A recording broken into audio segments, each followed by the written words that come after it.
Ratio आणि proportion, गुणोत्तर आणि प्रमाण, न्यू व्हिडिओ. आपल्याला करायचं आहे आता कम्पेअर द रेशो. गुणोत्तरांची तुलना करायची आता. तर त्यासाठी काही एक्झाम्पल बघूया.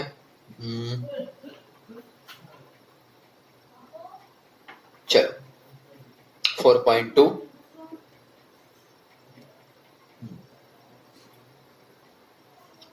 A upon B is equal to AK upon BK या गुणधर्माचा वापर करा. Use this property. सिंपल आहे, काही कठीण नाही. पहिलं दिलंय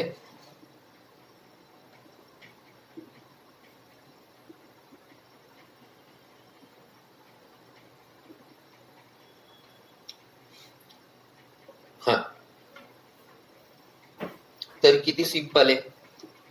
इथे 7 चोक 28 बरोबर. 7 गुणिले 4 28. तर इथे मग खाली 7ला 4ने गुणले. मग इथे first fill in the blanks. 7ला 4ने गुणले. मग इथे आपल्याला काय येईल 5/7. 7 गुणिले 4 कारण 7 चोक 28. मग 5 गुणिले 4 5 चोक 20. 7 चोक 28 म्हणजे इथं किती येणार 20. आता दुसरं 5 गुणिले 7. 5 7 35 बरोबर. 5 7 35 म्हणजे कितीने गुणलंय 7ने. मग खाली पण 7ने. 7 5 35. 7 7 49 49.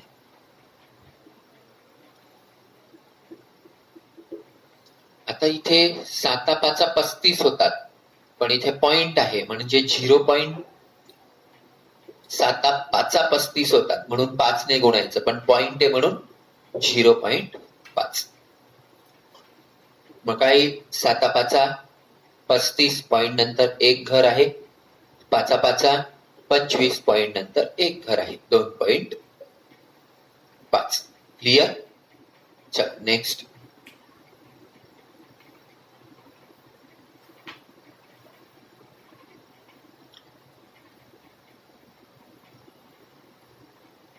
Hmm. 9/14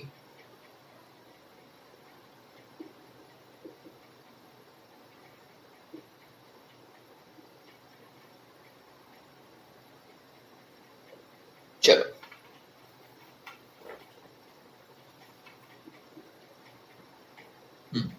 तर इथे 9/14.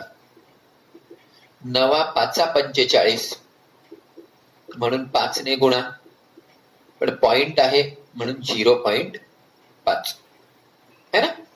मग 9 5 45 पॉइंट नंतर एक घर. 14 पंचे 70 पॉइंट नंतर एक घर म्हणजे खाली काय येणार 7.0 म्हणजे 7 लिहिलं तरी चालेल.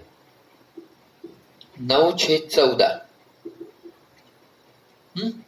14 त्रिक 42 म्हणजे 14 गुणिले 3 तर 9 गुणिले पण 3. 9 त्रिक 27. 14 त्रिक 42. सी. मग आता 3.5 कसं येणार बोला. 3.5 चला ठीक आहे. कसं करावं. मग आता याच्यासाठी एक आपण टेक्निक यूज करूया. 3.5 ने 14ला भाग देऊया. हा म्हणजे 14ला 3.5 ने भाग देऊया म्हणजे 14 आणि हे 35. पॉइंट नंतर एक घर आहे म्हणजे वरती एक 0 वाढवावं लागेल. 35 का 35. 35 दुने 35 चोक बरोबर. म्हणजे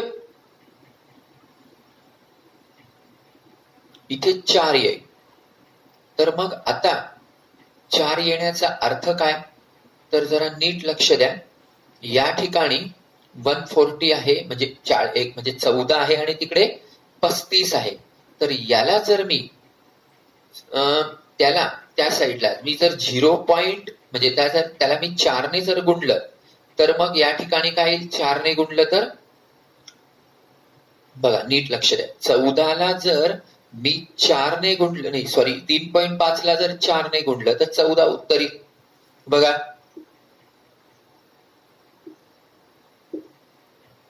मग आता मी जर 14 ला 4 ने भागलं तर 4 त्रिक 12, 2 उरले पॉइंट आणि 4 पंचे 20, म्हणजे 3.5 ला 4 ने गुणलं तर 14 येईल. मग 14 ला कितीने भागल्यावर 3.5 येईल, 4 ने.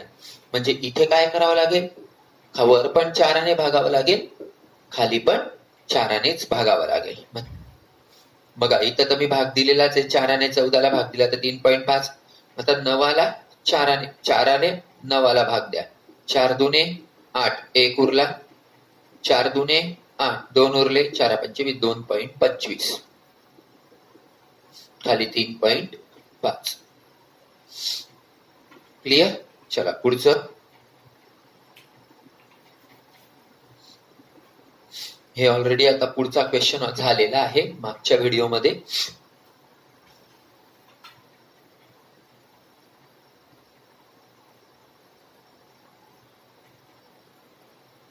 बघा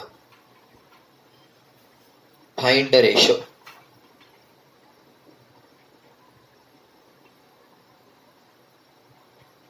गुणोत्तर काढा.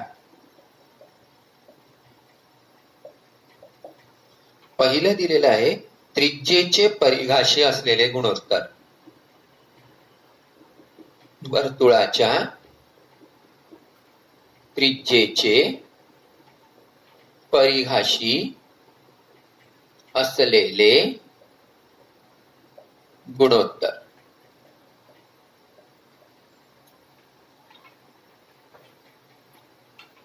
काय, रेडियस ऑफ सर्कल टू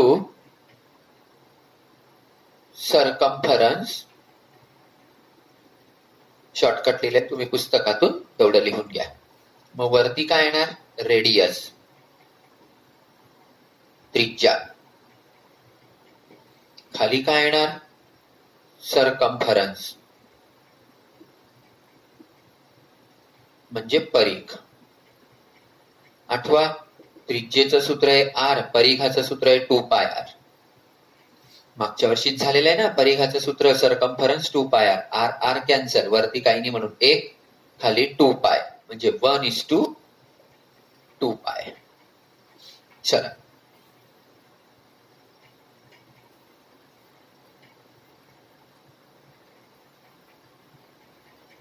पुढे दिलेलं आहे आर त्रिज्या असलेल्या वर्तुळाच्या परिघाचे क्षेत्रफळाशी, परिघाचे त्याच्या क्षेत्रफळाशी असलेले गुणोत्तर. इथं काय येणार, सरकम्फरन्स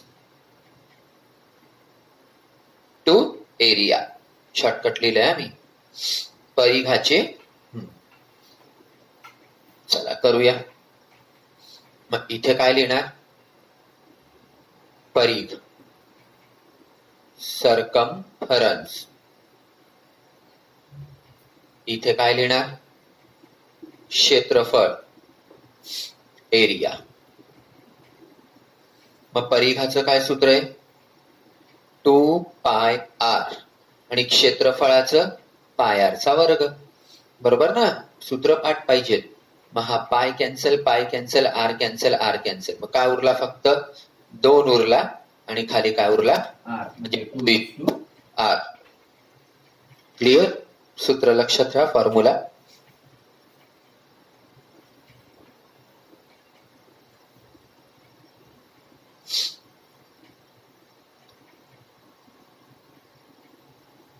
चल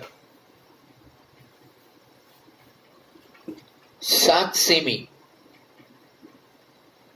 बाजू असलेल्या 7 सेमी बाजू असलेल्या चौरसाच्या कर्णाचे त्याच्या बाजूशी असलेले गुणोत्तर.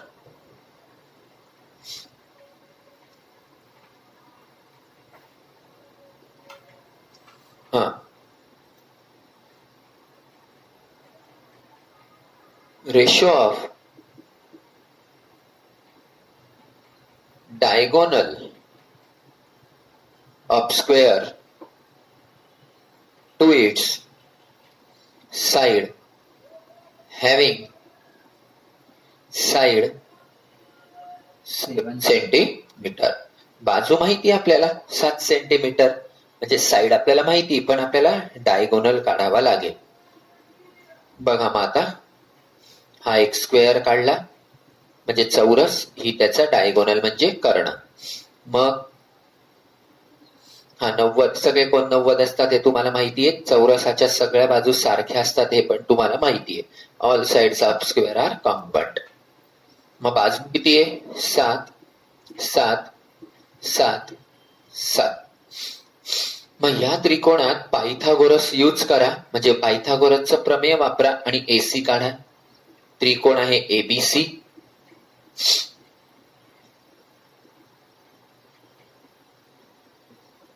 कोणता कोण 90 अंशाचा दिसतोय? 90 डिग्री बी. चला वापरा. हे काय येईल? कर्ण काय येईल? एसी.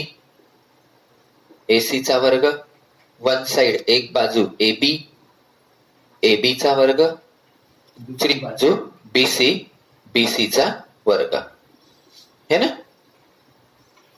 Bye Pythagoras theorem. पायथागोरसचे प्रमेय. कर्ण काढायचा आहे हायपोटेनस. एबी आहे 7, बीसी पण आहे 7. 7चा वर्ग 49, 7चा वर्ग 49, किती झाले? 98. मग एसी काय येणार? आता तुम्ही सड शिकले आहात, 8वा सड शिकलेत. 98चं काय? 2 चौक 8, 2 नम 18, 7 7 49. हे 2 गुणिले 7 गुणिले 7, गट काय येईल? 7चा. मग 7 बाहेर, मध्ये काय येईल? चला मग आता आपल्याला काय काढायचंय? कर्णाचं बाजूशी, डायगोनल टू साइड. मग इथे कर्ण, हायपोटेनस, आणि इथे खाली साइड म्हणजे बाजू. कर्ण किती आला? 7√2. 7 कर्णी बाजू किती? 7. वर कर्णी 2, खाली काही नाही म्हणून 1:1.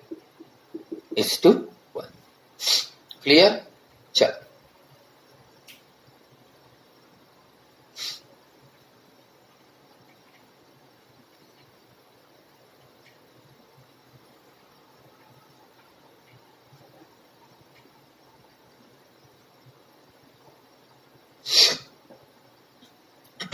आता चौथं जरा मी शॉर्टकट लिहितो.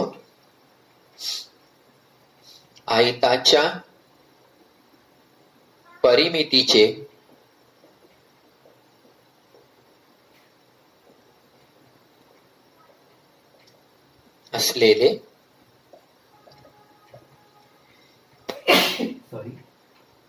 असलेले गुणोत्तर. Perimeter of rectangle to its area. आणि काय काय दिलंय? लेंथ म्हणजे लांबी दिली आहे 5 सेमी. तुम्ही व्यवस्थित गणित लिहा. रुंदी दिली आहे 3.5 सेंटीमीटर. तर आता आधी आपण काय करूया? पेरिमीटर काढूया. पेरिमीटर ऑफ रेक्टँगल, आयताची परिमिती. मग आता लांबी असते एल, रुंदी असते बी, आणि परिमितीचं सूत्र आहे 2 कंसात लांबी अधिक रुंदी 2 इंटू एल प्लस बी, बरोबर. आणि हे जे फॉर्म्युला आहे तर तो 5वीला पण आहे आपल्याला. मग हा 2, एल किती 5, आणि हा 3.5. मग 5 आणि 3 8.5, 2 पंचे 10, चला काटून 16 आणि 1 17, म्हणजे हे. आता एरिया ऑफ रेक्टँगल, आयताचे क्षेत्रफळ. काय फॉर्म्युला आहे तो? एल इंटू बी, लांबी गुणिले रुंदी, 5 इंटू 3.5, 5 5 25, 5 15 आणि 2 17.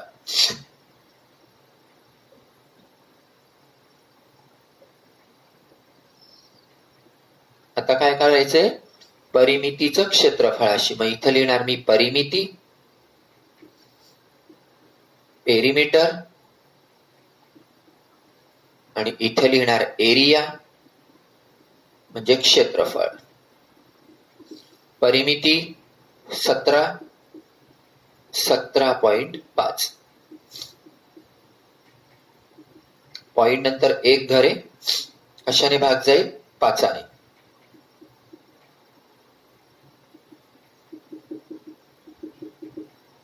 काय येईल? 5 त्रिक 15, 16 17, 5 चोक 20, 5 त्रिक 15, 5 5 25, 5 त्रिक 15, 16. क्लिअर? मग आता पुढचं लिहा तोपर्यंत.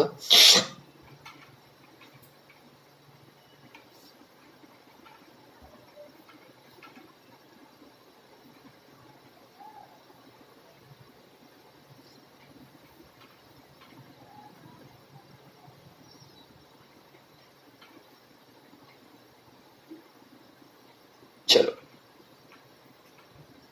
लहान मोठेपणा ठरवा. कम्पेअर, शॉर्टकट लिहिलंय, लहान मोठेपणा ठरवा. चला, कितवा क्वेश्चन आहे? 3रा. पहिलं,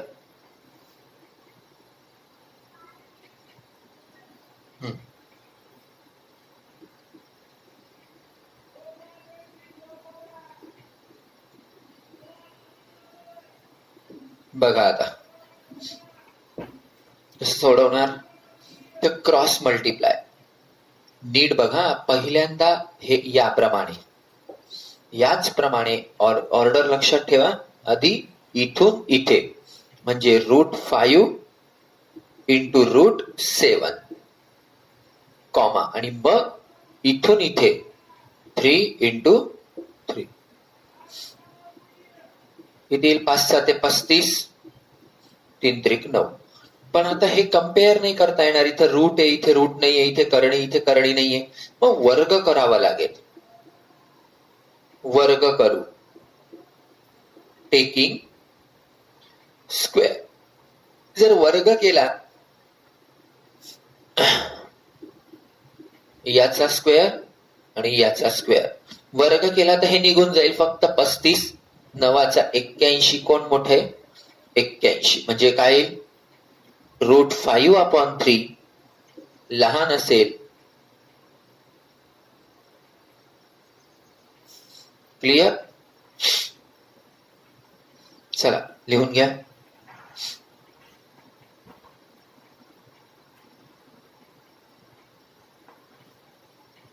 दुसरं,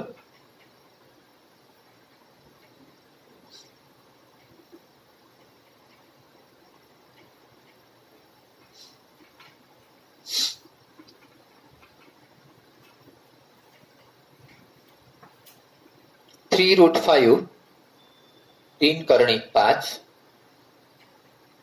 5√7, 5 कर्णित 7, √63 करणी 63 करणी 125. आता 63 आणि 125 कडे नीट बघितलं तर त्याच्यात आपल्याला सिंपल सरळ म्हणजे करणीच्या साध्या रूपात रूपांतर करता येईल. जसं बघा, हे मी ऍज इट इज ठेवलं. क्यू आहे, रफ करतो मी. काईल फोड नवीन 763, नवीन 763. मग 9 कोणाचा वर्ग आहे? 3चा. 7 कोणाचाच नाही, जसाच्या तसा. √125 खंडणीत 125. काय 25 5चा 125. 25 गुणिले 5 125. 25 कोणाचं आहे? 5चं आणि मध्ये 5. क्लिअर झालं हे? चला, हे जसंच्या तसं याच्या ऐवजी आणि याच्या ऐवजी आता क्रॉस मल्टिप्लाय करा. आधी यांचा काय येणार? 3√5 3 करणीत 5, 5√5 5 करणीत 5. यांचा 5 करणीत 7 3 करणीत 7. गुणाकार कसा करणार? हा 3 आणि हा 5. 3 5 15. √5 फक्त करणी म्हणजे फक्त 5. 5 गुणिले 3 15. 7 7चं फक्त 15 5 75 आणि 15 7 105. कोण मोठं आहे? म्हणजे काय येईल? √63 125. क्लिअर?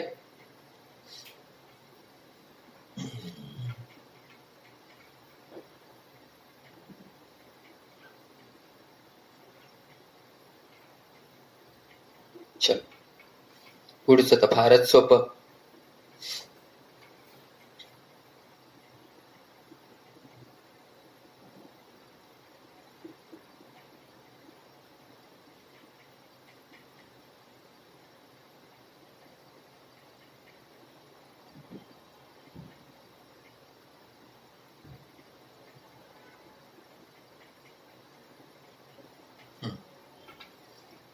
हे तर फार सोपं आहे.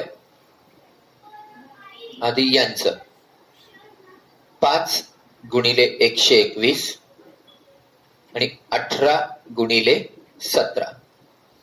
बरोबर? मग काही 5 5 गुणिले 10 5 1 5 आणि 6. 18 गुणिले 17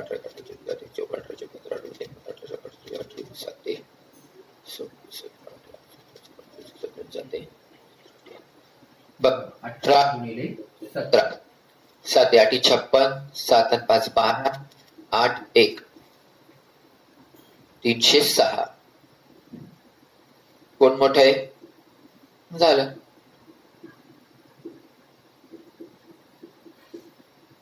हे पण तितकंच सोपं आहे. लहान करायचं लहान करू शकतात, नुसतं गुणाकार करायचा गुणाकार करू शकतात. यालाही 2 मेथड सोडवता येईल, पण आपण हे डायरेक्ट करू. 48 गुणिले 25 सॉरी 45. ऑर्डर कोटी सारखी आहे, गुणाकार होऊन जाईल. हा 0 8 7 56. 8 2 16 आणि 5 21. आता हे करून बघू. 48 45 काय येईल? 5 48 5 20 आणि 4 24. 8 32. 4 16 आणि 3 19. 21 60. सेम आहे म्हणजे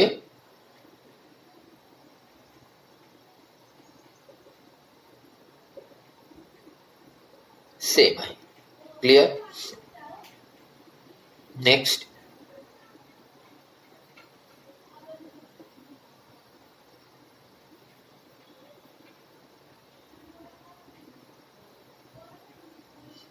चल,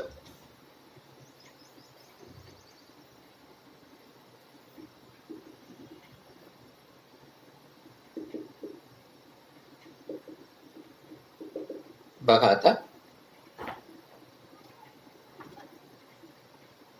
9.2 गुणिले 7.1 5.1 3.4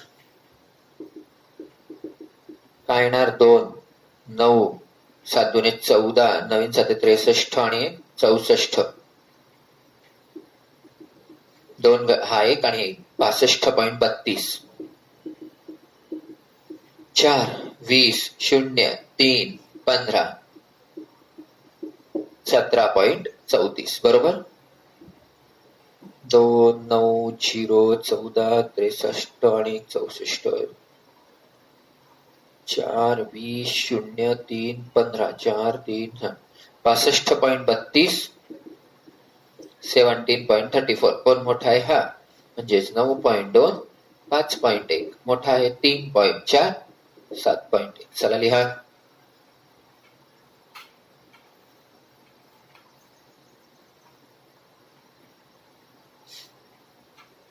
लिहिलं गेलं मग आज आपण गुणोत्तरांची तुलना कशी करतात ते शिकलो बाकी पुढच्या लेक्चरला तोपर्यंत take care bye best of luck